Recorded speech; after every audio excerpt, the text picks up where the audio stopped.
Oh, starting a few minutes late. I was having some trouble connecting. I think I've sorted it out now.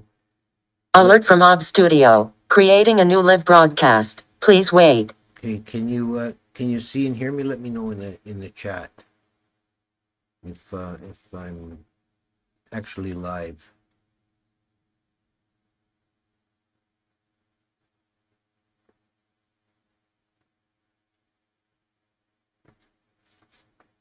Let's see. I'm not getting any feedback. Maybe I'm not.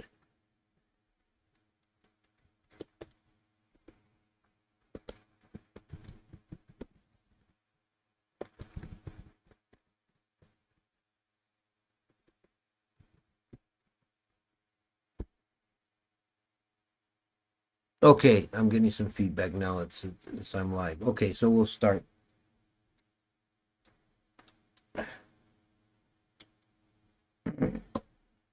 Namo tassa bhagavato arahato samma sambuddhassa. Namo tassa bhagavato arahato samma sambuddhassa. Namo tassa bhagavato arahato samma sambuddhassa.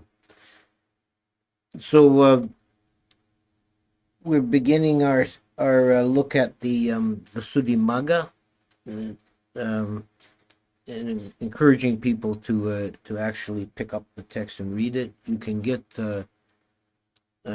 PDF version for free on the internet. I've seen, so it's readily available, and there's several different print editions out there. And today we're going to talk about the first two chapters that deal with morality, sila. The three stages of the practice path are sila, samadhi, panya. Morality or virtue, concentration, although I don't like that word, but samadhi, meditation, and panya is wisdom, which is often equated in practice with vipassana practice. So today we're dealing with the very first level of that, the level of morality, and my intention in these talks is not so much to go through reiterate point by point what the Vissudhimagga says, but to make it more approachable, to look at the way Buddhaghosa deals with topics, which is an extremely technical approach, but once you kind of get the hang of it, it's very informative. And there are two chapters in this on the topic of virtue. The first one is chapter 1, which deals with sila in general, and then he's got a specialty chapter on the Dhutanga practices, the ascetic practices. First thing to note is that the Vissudhimagga was primarily written for a monastic audience. So when he's talking about virtue and keeping precepts, his emphasis is on the bhikkhu precepts, the 227 rules of the Patimokkha. It's obvious he's assuming that most of the readers of this will be bhikkhus. And one thing to notice in the text, which this is a kind of a general structure of the work as a whole. You'll come across the references to the suttas. This is something really good that the translator Nyanamoli added to the text. You'll see scattered throughout brackets with a sutta reference. So it's using an old style of references that's kind of going out of fashion now, but it references page numbers to the Polytext Society Pali editions. Now, if you're reading entirely in English translations of things, you may think that's pretty useless, but it's actually all the modern translations of Vissudhimagga, Majjhima, and so on. You'll find numbers in square brackets in the middle of paragraphs throughout the text. Those are the page numbers from the Polytext Society edition. So you can find things with a little effort if you want to look up a specific reference. Some of the style, the methodology that he uses is to try to make things very orderly. And he's got, for example, starting on paragraph 16, he's got a list of 7 topic headings. What is virtue? What sense is it virtue? What are its characteristic, function, manifestation, proximate cause? What are the benefits of virtue? How many kinds of virtue are they? What is the defiling of it? What is the cleansing of it? And then there'll be expansion of all of these.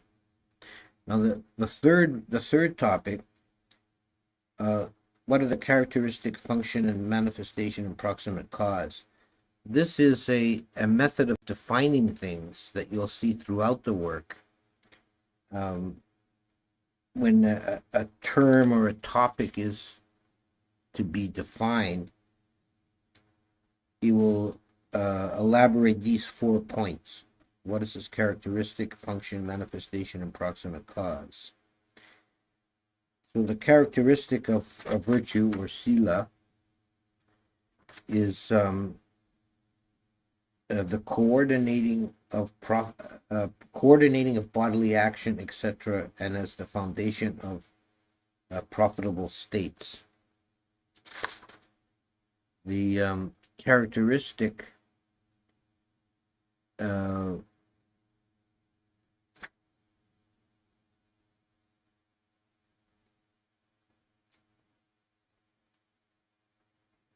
oh no, that's the sorry, he hasn't done it in order here. That's the characteristic is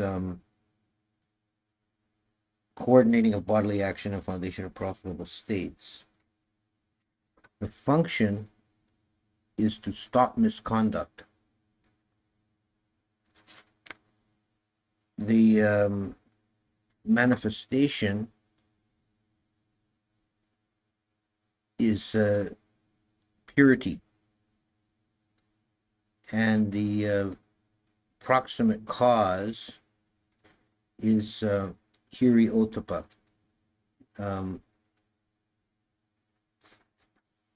Now this is another point I want to raise here, is the particular translation of terms. Hiri and ottappa are Pali terms that he translates, Nyanamoli translates as consciousness and shame, or conscience and shame. A standard translation now seems to be shame and moral dread. I don't like any of these translations. They're kind of off-putting. Hiri and ottappa are the guardians of morality, and when you dig into the meaning, it's more like having hiri is more like having self-respect. So called shame, in translators use the word shame because if you are shameless, then you'll do bad things. You don't have respect for yourself, so you have no restraint that way. So I would think hiri is like self-respect, and ottappa is respect for consequences, moral dread. It's understanding the laws of karma. One is restrained in one's actions and virtue. So you'll see this way of defining things throughout the work. Characteristic, function, manifestation, and proximate cause. Proximate cause is a technical term from the Patana, one of the Abhidhamma books that talks about causality. nothing arises without a cause, and nothing arises from a single cause, but causes can be analyzed in various ways, and one of them is proximate cause, which means the immediate trigger for an event or a dhamma to arise. Another thing we'll see here is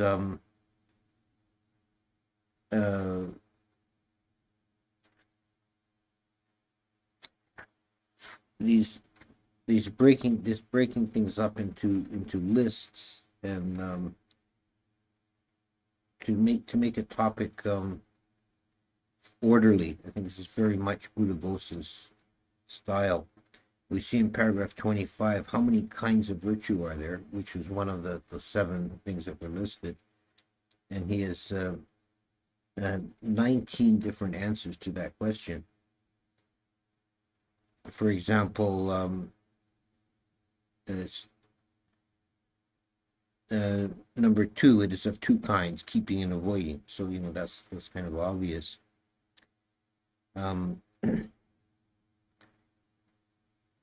Number 13 is that of the trainer, the non-trainer, and the neither trainer nor non-trainer.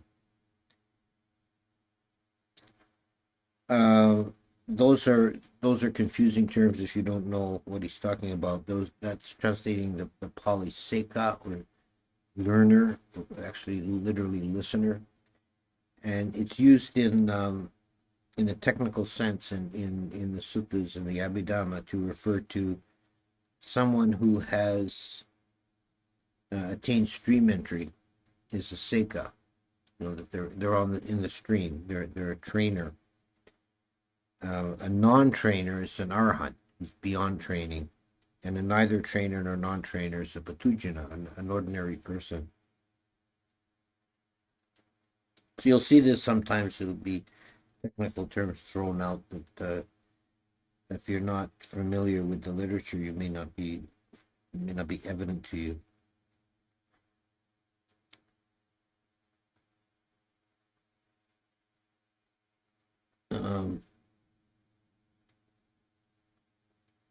There's one other one I wanted to comment on.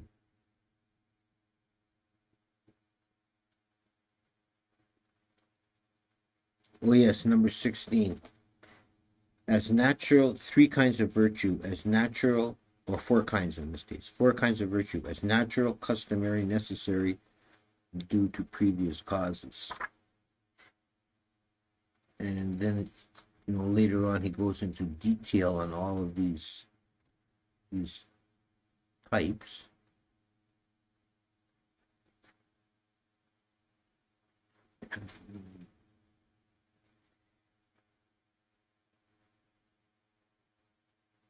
So natural virtue is kind of interesting. He says it's, for example, the virtue of the human beings who live on a Turakuru.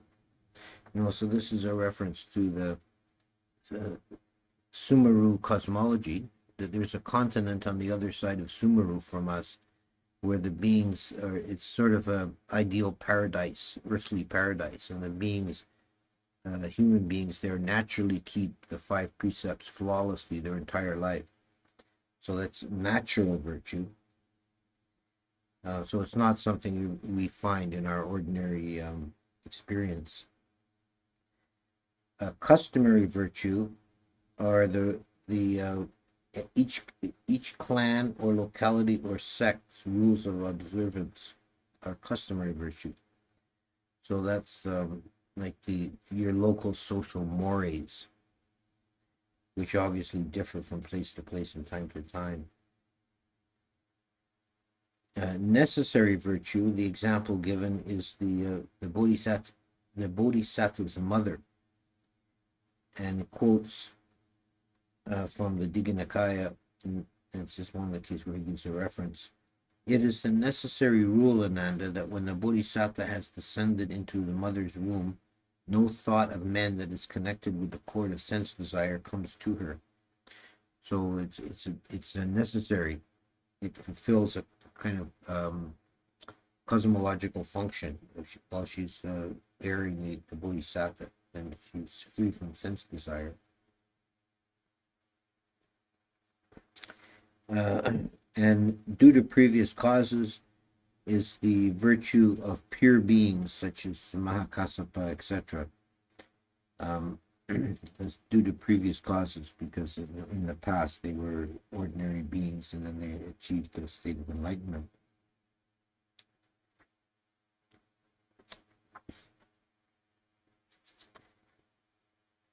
There are also in the Vissudhimagga, you'll see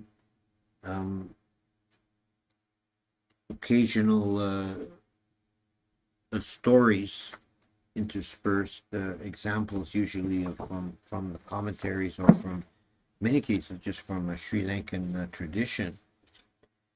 And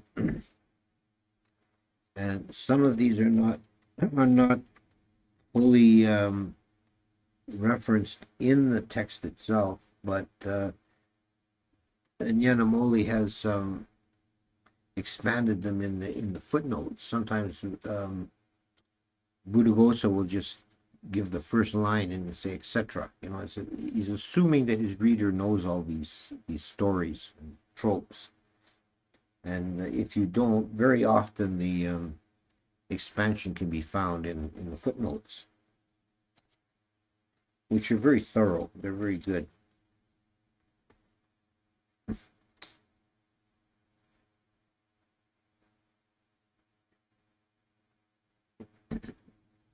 And like I said, the text is aimed really at bhikkhus. So there's a section here on proper livelihood, and none of, or most of this would not really apply to a layperson. But he lists different things, different ways of obtaining benefits from the laity that are improper. One kind of a curious phrase that I'm not sure what the Pali is that he's translating here. It's probably something pretty obscure, but Nyanamoli translates something as being superi, and it's explained in the text itself that it means talking a lot with very little meaning. Just as a pot of beans boiling, some of the beans will cook properly and some will be still half raw. So the value in your speech is diluted by a lot of nonsense.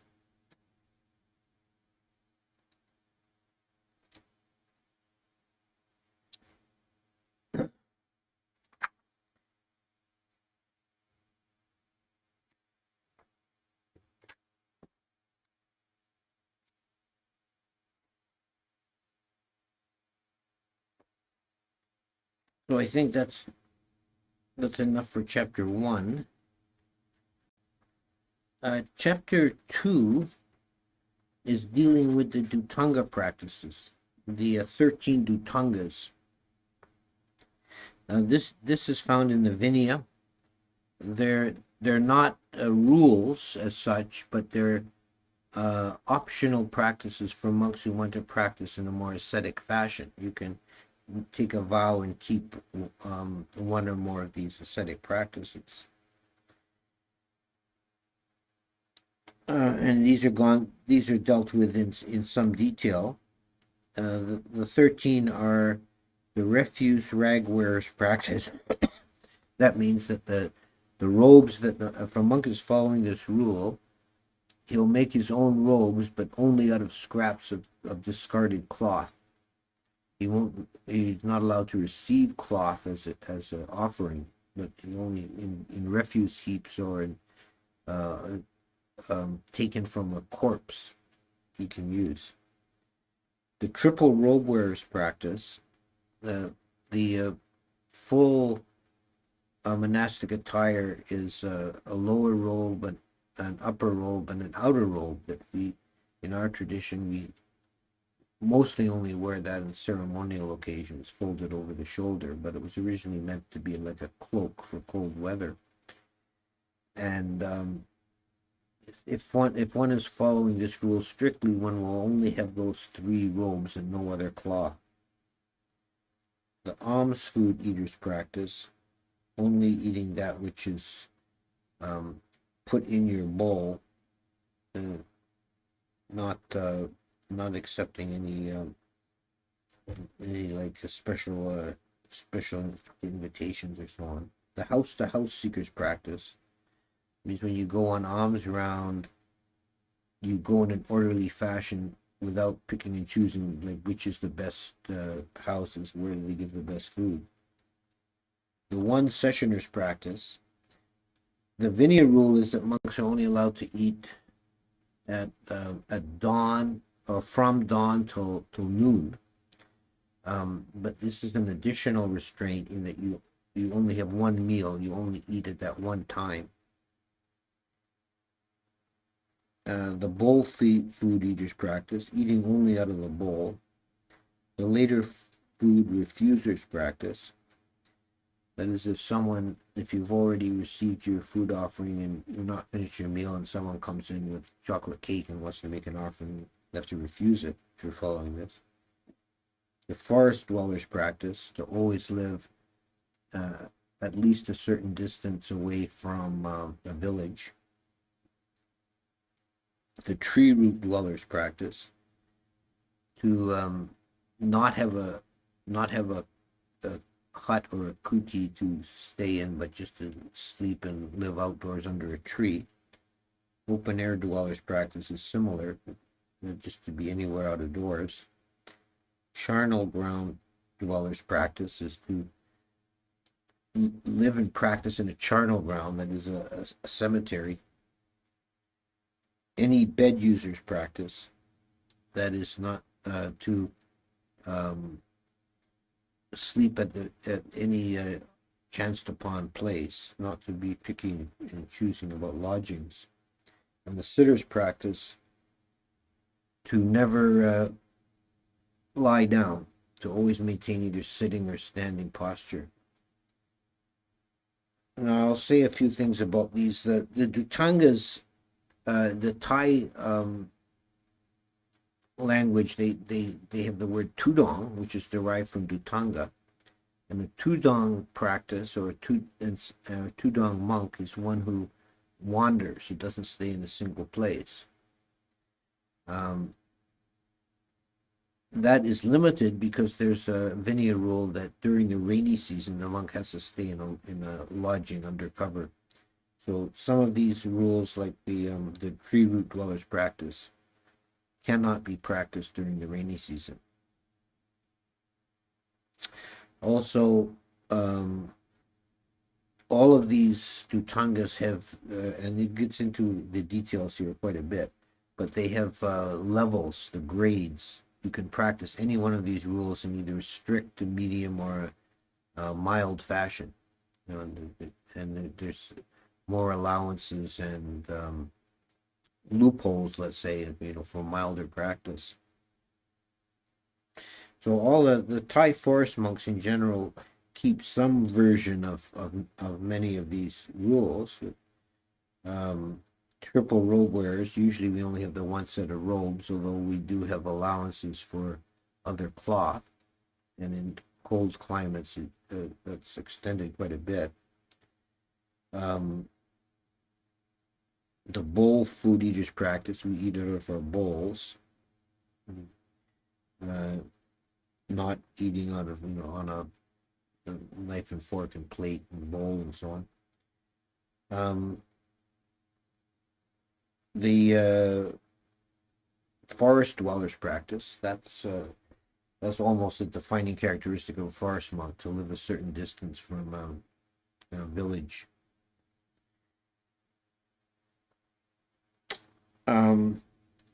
I'll say something about the sitters practice. This is something that is kind of a special practice for actually it's for raising energy, and it's a difficult practice that some monks will take for a period of time. It's not recommended to keep it as for a lifetime, but a monk will make a vow to stay for 3 months without lying down. Um, so you end up sleeping in a sitting posture. Uh,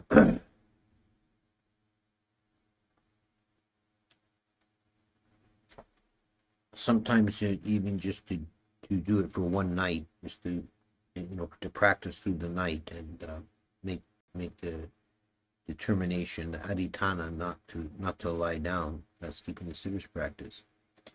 One of the injunctions in the Vissudhimagga about the sitting practice is the monk who is keeping the sitting practice should not tell anyone, because it can become a kind of a boastfulness, and I think that could be generally extended to a lot of special practices. You say, "Oh, I'm so austere. I keep the sitter's practice." You're supposed to keep it to yourself and not tell anyone or boast about it.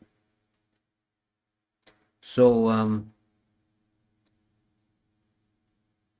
that's an introduction to the first two chapters of the Vissudhimagga, and like I said, I encourage people to pick up the book and try to read as much of it as you can. I realize it's not an easy read, but it's actually quite rewarding.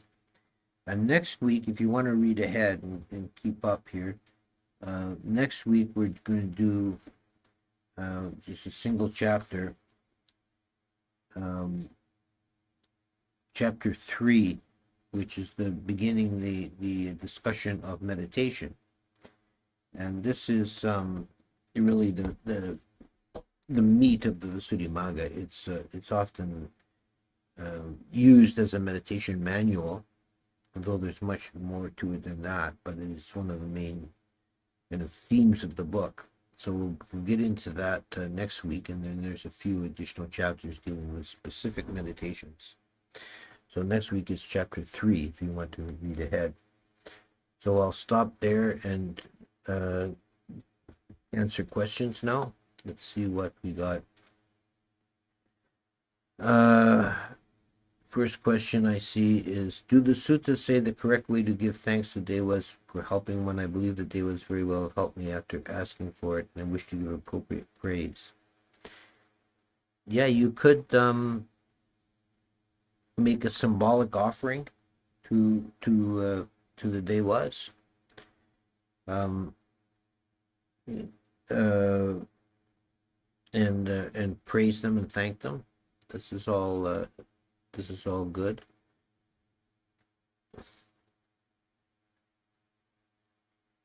Is every possible thought dissatisfying? It seems to me that by their nature, views we take are always unsatisfying because they are finite before limiting. This is the quality of dukkha. Yes, it's actually, dukkha is a universal characteristic. So there's no within samsara. There's no ending or escaping from dukkha. So every possible thought, sankhara that arises in the mind will be to some degree dissatisfying. If it was completely satisfying, you wouldn't ever think of anything else. You just stay there. So all thoughts, all views, all sense experiences are always going to be dukkha. Even the very best ones, they're still not perfect. So that there's still manifestations in samsara.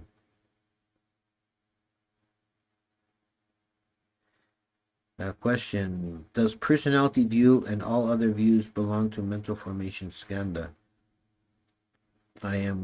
If I become dispassionate towards mental formations, will automatically become dispassionate towards other skandhas. Personality view, Sakkaya Ditthi, is it is a mental formation. It's at the level of cognition. Asmi Mana is at the level of another khandha. It's at the level of perception or sanya. If I become dispassionate towards mental formations, will I automatically become dispassionate towards other skandhas? No. It will help. Once you see through one skandha, you begin to gain some footing in overcoming attachment to the others, but it doesn't it doesn't completely eliminate the attachment to the other skandhas if you're able to overcome one.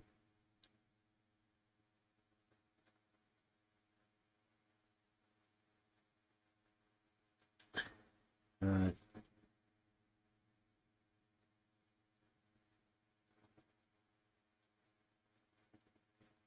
do you know of any variants or exceptions on the rule against ordaining novices over a certain age?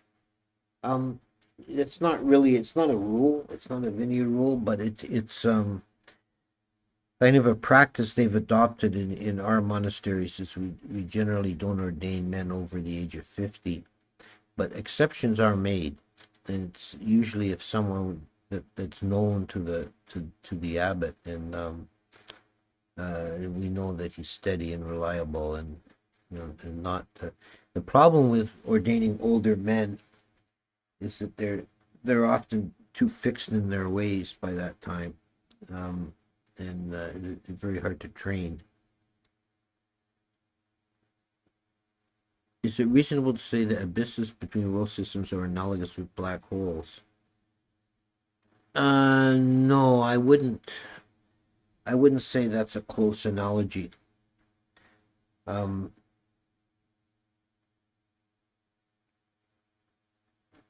Because there are beings that dwell in the abysses between world systems. It's one of the hell worlds.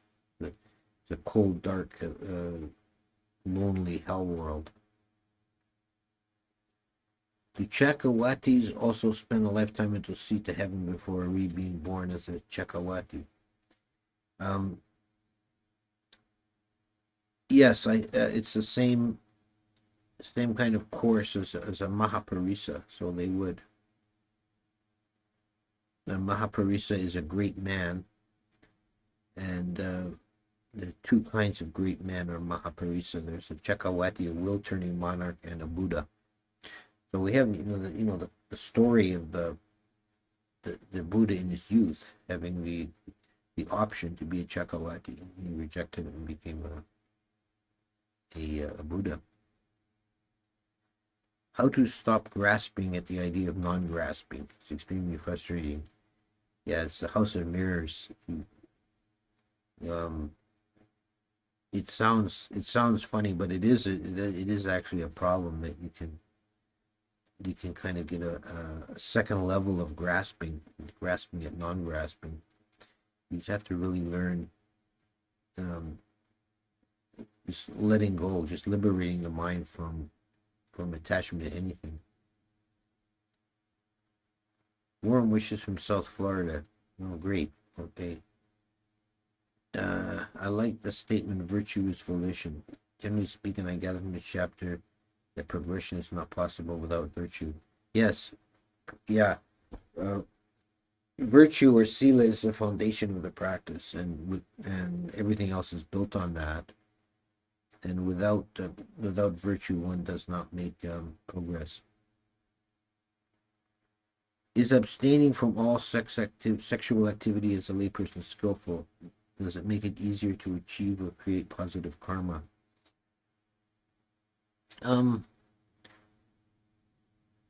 It may be if you're able to keep brahmacharya, then it is a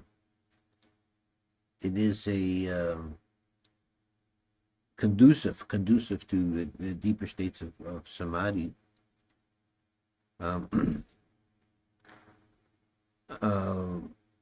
Really, the only kind of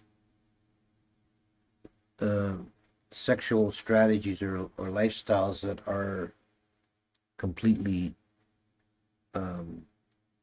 blameless, let us say, or are either monogamy, a dedicated relationship, or celibacy.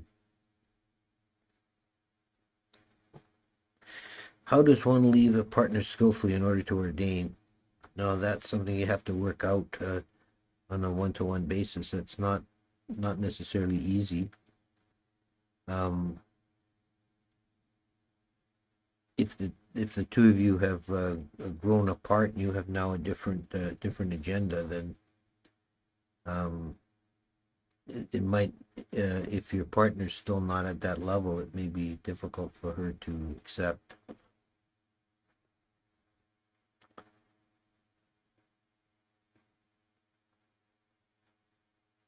Okay, so I think we'll stop there, and well, I'll just take this one last one because it's kind of interesting. Do you consider Schopenhauer a Buddhist? A kind of a Buddhist. I mean, Schopenhauer was a German philosopher in the early 19th century, and he did study what Buddhist texts were available at the time, which was limited. And he had some knowledge of Buddhism. I don't know if he would consider himself fully a Buddhist anyway. Okay, so we'll leave it at that, and I'll check in with you next week when we're doing the first chapter on meditation.